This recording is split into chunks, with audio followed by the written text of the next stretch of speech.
और पूर्वी दिल्ली के सांसद गौतम गंभीर ने आज दिल्ली में होने वाले नगर निगम के उपचुनाव के लिए त्रिलोकपुरी वार्ड के बीजेपी प्रत्याशियों ओम प्रकाश गुगरवाल और कल्याणपुरी वार्ड के बीजेपी प्रत्याशी सियाराम कनौजिया के चुनाव कार्यालयों का उद्घाटन किया और क्षेत्र में पदयात्रा भी की। इसके साथ ही उन्होंने मुख्यमंत्री केजरीवाल पर निशाना साधते हुए कहा कि पिछले 6 साल में मुख्यमंत्री जी ने जनता को बरगलाने और धोखा देने का काम किया है।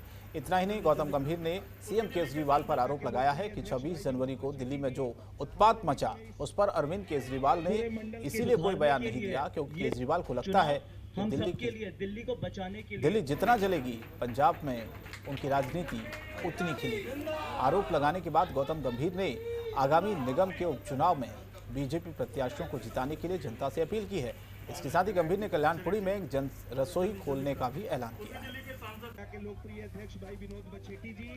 मैंने काम किए हैं, जो भारतीय जनता पार्टी ने काम किए हैं त्रिलोकपुरी में, वही जनता के सामने रखने आया हूँ। जिस तरीके से गाजीपुर लैंडफिल है जो 70 फीट नीचे आया है, जहाँ दिन रात मशीनें चल रही हैं, चाहे वो 1 रुपए में जो जन रसोई हमने खोली है त्रिलोकपुरी में, चाहे वो यहाँ पर फुटबॉल स्टेडियम है जहाँ पर 100 बच्चों को मुफ्त में कोचिंग दी जा रही है। तो इन सारे चीज़ों को जनता के बीच में लेके आया हूँ जिससे जनता हमारे साथ जुड़े और ये सारे काम जनता खुद अपनी आंखों से देख सकती है। इसमें कोई झूठ नहीं है। झूठ की राजनीति करने का मतलब हमारा नहीं है। झूठ की राजनीति मुख्यमंत्री जी ने पिछले 6 सालों से करते आए हैं। मैंने राजनीति में कदम रखा है इसलिए कि मैं लोगों के बीच में सच लेके आ सकूँ। और दिल्ली के सागरपुर में महीने भर से काला पानी और पीला पानी आ रहा है, जिसके चलते जनता को काफ़ी परेशानी हो रही है। काले पानी के साथ जनता की शिकायत है कि पानी में अजीब बदबू आती है, जिस कारण पानी पीने लायक नहीं होता है। लोगों ने इस बात की सूचना विभागीय अधिकारियों को भी दी है, लेकिन अधिकारियों की तरफ से कोई भी कार्रवाई नहीं हुई है। पड़ोस में थे, हम घर पे थे, इसलिए हम इन्हें हॉस्पिटल ले गए। अगर कोई ना होता फिर वो क्या करते?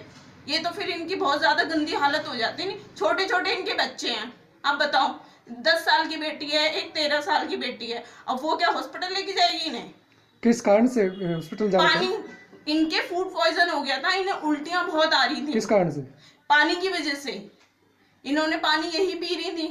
फिर बाद में जब डॉक्टर ने बोला कि इन्हें फूड पॉइजन हो गया, इतनी गंदी उल्टियां आ रही थी, इन्हें उल्टियां नहीं रुक रही थी, ना दस्त रुक रहे थे इनके। पी रहे हैं पानी। कहाँ पे रहती हैं आप? हम रहते हैं जगदम्बा चौक पे, RZ 12/337। क्या परेशानी आप बताओ? गंदा पानी है। कैसा कलर आ रहा पानी का? सीवर का पीला पानी आ रहा है। ये लो बाल्टी में दिखा रही हूँ, देखो। हाँ, कैसे यूज करती हैं घर में पानी को? भैया बाहर से लाके यूज करते हैं। टैंकर पे से भरते हैं नहाने धोने के लिए। पड़ोस में टैंकर आते हैं तो वहाँ से भर लेते हैं, और क्या करें। और श्री राम मंदिर समर्पण निधि कार्यक्रम के तहत जसोला गांव में जसोला बिहार में राम भक्तों ने चंदा इकट्ठा किया है। स्थानीय लोगों ने बढ़ चढ़ कर हिस्सा लिया। ये यात्रा लिविंग स्टाइल मॉल से शुरू होकर जसोला बिहार से होते हुए कई जगह से निकाली गई और जसोला गांव पर आकर खत्म हो गई। इस बारे में बताते हुए प्रदेश स्वच्छता प्रमुख एस राहुल ने कहा कि करीब 300 लोगों ने इस रथ यात्रा में भाग लिया।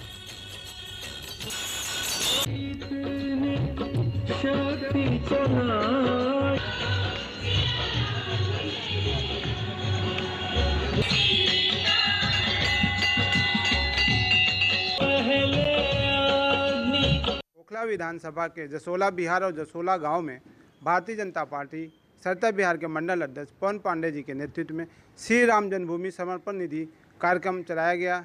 इस कार्यक्रम में स्थानीय लोगों ने बढ़ चढ़कर हिस्सा लिया। प्रभु राम में इतनी शक्ति है, तो इस शक्ति से लोगों ने अपनी आस्था और विश्वास के साथ आकर निधि समर्पण किया और प्रभु का राम का नाम लेते ही जगत में का कल्याण होता है।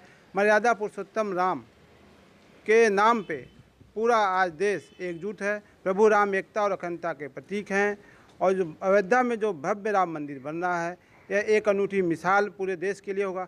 और प्रभु राम नायकों के नायक थे, उन्होंने इस जगत कल्याण का नेतृत्व किया। जय श्री राम। आज भव्य रथ यात्रा जो निकली है प्रभु श्री रामचंद्र जी का, जो अयोध्या में भव्य मंदिर का बन रहा है, उसके समर्पण निधि अभियान में हम हर शनिवार रविवार पूरी फरवरी महीना निकाले हैं। जो आज 21 तारीख है, हमारा निर्धारित समय लिविंग स्टाइल मॉल जो जसोला में है वहाँ से शुरू हुआ। Pocket 1 Jasola, pocket 2 Jasola, sector 7 Jasola, sector 8 Jasola और 9 होते हुए सेक्टर LIG का जो जनता फ्लैट है जसोला का और LIG फ्लैट है, ये पूरे में होते हुए 10B जो जसोला का है वहाँ। और बहुत बढ़िया यहाँ के इतने श्रद्धालु इतना बढ़ चढ़ के हिस्सा लिए कि जो हम उम्मीद किए थे उससे भी ज़्यादा, बहुत ज़्यादा जन सैलाब आज निकला मुझे। और दिल्ली में नगर निगम कर्मचारी की मौत का मामला सामने आया है। परिवार का आरोप है कि मृतक की मौत कोरोना वैक्सीन लगने के बाद हुई है। पूरा मामला वजीरपुर इलाके का है। परिजनों से मिली जानकारी के मुताबिक 17 फरवरी को रमेश कुमार ने कोरोना का टीका लगवाया था, जिसके बाद लगातार तबीयत बिगड़ती चली गई। इलाज के लिए जब अस्पताल में भर्ती कराया तो डॉक्टरों ने उसे मृत घोषित कर दिया। वजीरपुर विधानसभा से आम आदमी पार्टी के विधायक राजेश गुप्ता भी घटनास्थल पर पहुंचे और परिवार के लिए दिल्ली नगर निगम से इंसाफ की मांग की। उन्होंने भी नगर निगम पर निशाना साधते हुए कहा कि नगर निगम अपने कर्मचारियों के साथ सौतेला व्यवहार कर रहा है। वैक्सीन के दौरान, वैक्सीन की वजह से विशाल नाम है। विशाल, क्या हुआ आपके बाप के साथ, क्या है पूरा मामला? जी, उनको कोरोना वैक्सीन लगाई गई थी 17 तारीख को। जी, जब से उनका ना हाई BP और लो होने लगा था, पेट में दर्द और हार्ट में दर्द होने लगा था और घबराहट होने लगी थी। जब से उनको घबराहट और ऑन ड्यूटी MCD वाले उनको रोज़ रेगुलर जॉब पे बुला रहे थे और कह रहे थे अगर आप जॉब पे नहीं आओगे तो आपको निकाल दिया जाएगा। और उनको जबरन लगाई गई। उन्होंने ये भी बताया था कि जी मैं हार्ट का पेशेंट हूँ, मेरे को वैक्सीन ना लगाई जाए, मगर उन्होंने फिर भी उनको जबरन वैक्सीन लगाई। आज क्या हुआ? जी, आज उनको on duty on the spot वो वहीं डेथ हो गई उनकी। आज सुबह जब ड्यूटी? हाँ जी, वैक्सीन के दौरान, वैक्सीन की वजह से। कोरोना काल के अंदर इतनी मेहनत करी, आज भी लगातार करते हुए चले आ रहे हैं। उनको जबरदस्ती तंग करना और ये कहना कि तुम्हें सैलरी नहीं मिलेगी, तुम्हारी अटेंडेंस नहीं लगेगी, इस तरीके का काम MCD के अंदर हो रहा है। और भाजपा साथी जो MCD करे चले जा रही है, समझ जा रहा। एक आदमी भी, आप देखो उनका चुनाव हुआ, एक भी आदमी यहाँ नहीं है। पूर्व विधायक जी आए थे, वो भी यहाँ से भाग गए। अभी जैसे गहलोत साहब ने कहा कि MCD से, दिल्ली सरकार से ये भी होना चाहिए कि उनको जो इनका नुकसान हुआ है वो तो पूरा हो नहीं सकता, आदमी तो चला गया, लेकिन जो भी उनकी मदद हो सकती है जरूर करनी चाहिए। वैक्सीनेशन की मांग को रोकने की मांग। बिल्कुल, मेरा कहना है वैक्सीनेशन में अगर कोई भी किसी को शक शुबा है तो बड़े आदमी पहले जो DC है वो लगवा ले, पहले एक्शन साहब लगवा ले। काय को जो सबसे छोटा कर्मचारी है बेचारे, उसको काय को तकलीफ हो? मेयर साहब लगवाए, किसी भी चेयरमैन लगवाए। बड़ी कुर्सियों पे बैठे हुए हैं और गरीब आदमी को मार दिया। इनके बेटे को ये खड़ा हुआ है, इसको पक्की नौकरी मिलनी चाहिए। मैं कमिश्नर से मांग करता हूँ तुरंत के तुरंत, ये नहीं है कि MCD लटकाए चला जाए, और इनको कॉम्पनसेशन मिलना चाहिए। दिल्ली पुलिस सप्ताह कार्यक्रम के आखिरी दिन RK-पुरम दिल्ली की तरफ से गरीब बच्चों को PVR सिनेमा में टॉम एंड जेरी मूवी दिखाने गई। और इस कार्यक्रम में दक्षिण पश्चिम जिले के DCP इंगित प्रताप सिंह, RK-पुरम थाने के SHO राजेश शर्मा समेत कई पुलिस स्टाफ मौजूद रहे। DCP इंगित प्रताप सिंह ने मीडिया से बात करते हुए कहा है कि गरीब बच्चों के PVR सिनेमा और पुलिस की तरफ से कार्टून फिल्म दिखाई गई ताकि उन्हें महसूस ना हो कि हम सिनेमा हॉल में मूवी नहीं देख सकते। बताते चलें कि दिल्ली पुलिस के 74वें स्थापना दिवस पर 16 फरवरी से 22 फरवरी तक दिल्ली पुलिस जगह जगह ऐसे कार्यक्रम आयोजित करती है।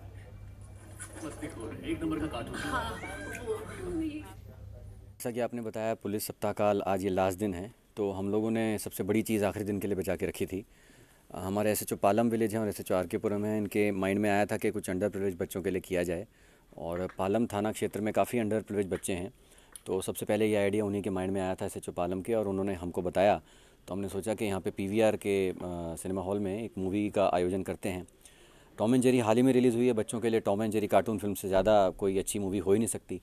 तो इन बच्चों को बेसिकली हमारे माइंड में यही था कि जो कभी इस तरह के सिनेमा हॉल में नहीं आ सकते, जो अंडर प्रिविलेज हैं बच्चे, तो उनको लाया जाए।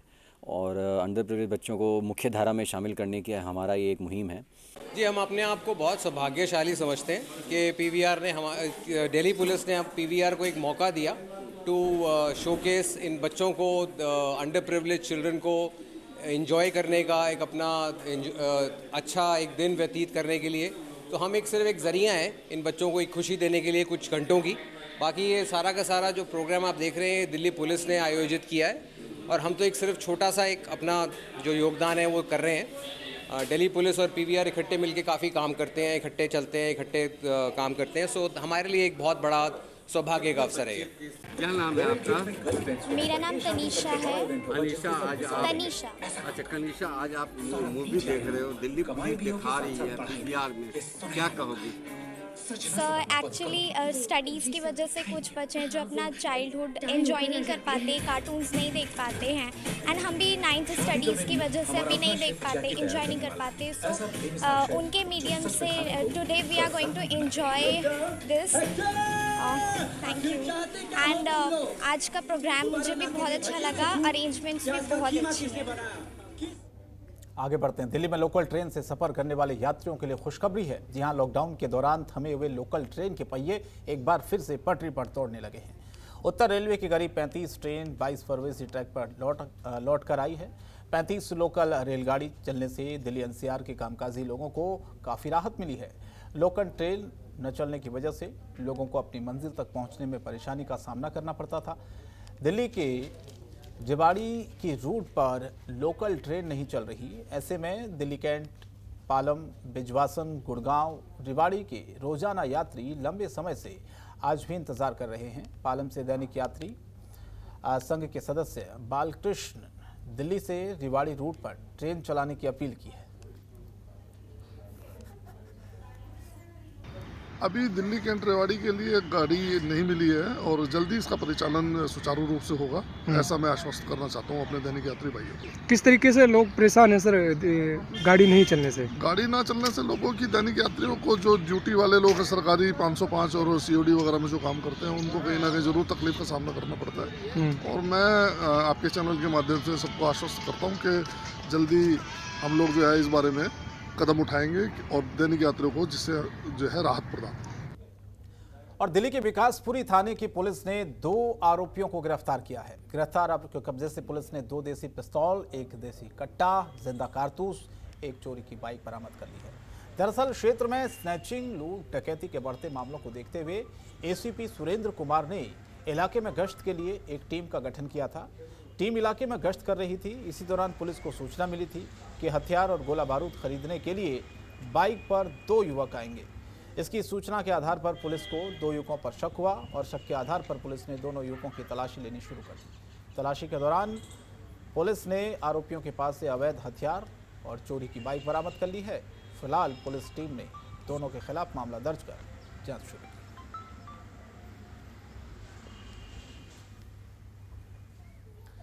और दिल्ली के विकासपुरी इलाके में स्नैचिंग के मामले में पुलिस ने एक आरोपी को गिरफ्तार किया है। पुलिस ने आरोपी के पास से मोबाइल बैग भी बरामद कर लिया है। पुलिस ने इस आरोपी को एक महिला की शिकायत के आधार पर गिरफ्तार किया है। महिला ने शिकायत दर्ज कराते हुए पुलिस को बताया था कि बुडेला बाजार के पास 2 लड़के बाइक पर आए और उससे पर्स छीनकर फरार हो गए, जिसके बाद पुलिस ने मामला दर्ज कर जांच शुरू कर दी थी और अब पुलिस ने आरोपी को गिरफ्तार भी कर लिया। और साउथ दिल्ली के अंबेडकर नगर थाने की पुलिस टीम ने मेवाती गिरोह के 2 चोरों को गिरफ्तार किया है। इसके साथ ही पुलिस ने आरोपियों के पास से पिस्तौल, लाइसेंस समेत गैरकानूनी हथियार भी बरामद किए हैं। और साउथ दिल्ली के डीसीपी अतुल कुमार ठाकुर ने बताया है कि इलाके में चोरों के आतंक को देखते हुए टीम का गठन किया गया है। इसके बाद सूचना मिलने पर आरोपियों को पकड़ा गया और जांच शुरू की।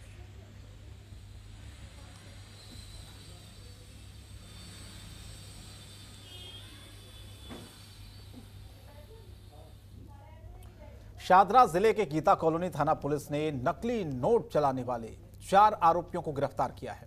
गीता कॉलोनी पुलिस को जानकारी मिली कि कुछ लोग नकली नोटों को चलाने के लिए आने वाले हैं। एडिशनल डीसीपी संजय सेन ने एक टीम गठित कर जाल बिछाकर 2 लोगों को गिरफ्तार कर लिया है। दोनों आरोपियों की निशानदेही पर 2 और लोग गिरफ्तार हुए हैं। पूछताछ में आरोपियों ने यह बताया है कि वो नकली नोट बिहार के पटना से लाए थे। पुलिस ने उनके पास से 24,000 नकली नोट बरामद किए हैं। पुलिस ने 4 आरोपी के खिलाफ एफआईआर दर्ज कर जांच शुरू कर दी है। शाबला इलाका आज फिर गोलियों की तड़तड़ाहट से गूंज उठा है। कई हथियारबंद बदमाशों ने एक फाइनेंसर दर्जन भर गोलियां चलाई और साथ ही साथ घटना में फाइनेंसर की मौके पर मौत हो गई है।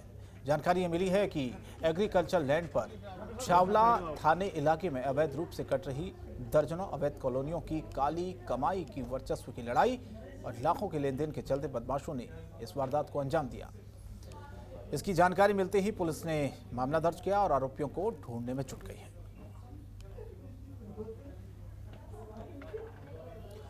और दिल्ली के वेस्ट करावल नगर इलाके में एक बेटे ने अपनी बुजुर्ग मां की पेचकस घोंपकर निर्मम हत्या कर दी। हत्या से पूरे इलाके में सनसनी फैल गई है।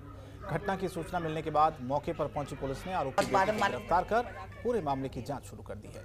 बताया जा रहा कि आरोपी शराब का आदी था और उसने शराब पीने के लिए अपनी मां से पैसे मांगे, लेकिन मां ने उसे पैसे देने से जब मना कर दिया तो गुस्से में आकर आरोपी बेटे ने अपनी ही मां की निर्मम हत्या कर दी। बताया जा रहा कि घटना के समय आरोपी का बाप भी घर में ही मौजूद था।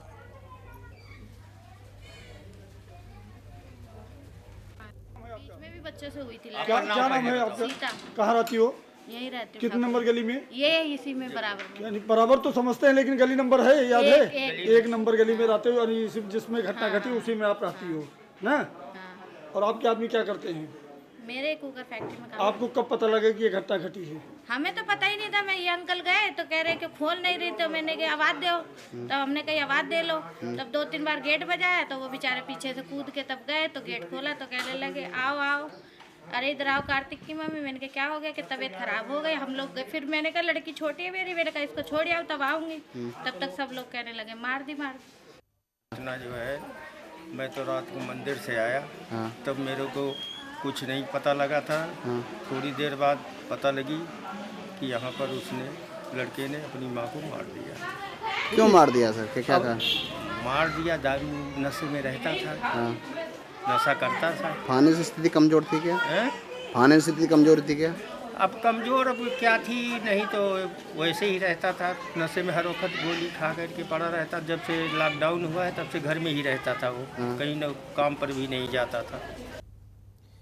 और दिल्ली के द्वारका एटीएस टीम ने एक गांजा तस्कर को गिरफ्तार किया है। आरोपी को गिरफ्तार कर एटीएस की टीम उसकी तलाशी ली और तलाशी में आरोपी के पास से 2.9 किलोग्राम गांजा बरामद हुआ है। गिरफ्तार करने के बाद एटीएस की टीम ने आरोपी से पूछताछ की। पूछताछ के दौरान आरोपी ने अपने साथी के बारे में भी पूरी जानकारी दी। जानकारी के आधार पर पुलिस ने आरोपी के साथी के पास से भी 3 किलो से भी ज़्यादा गांजा बरामद किया है।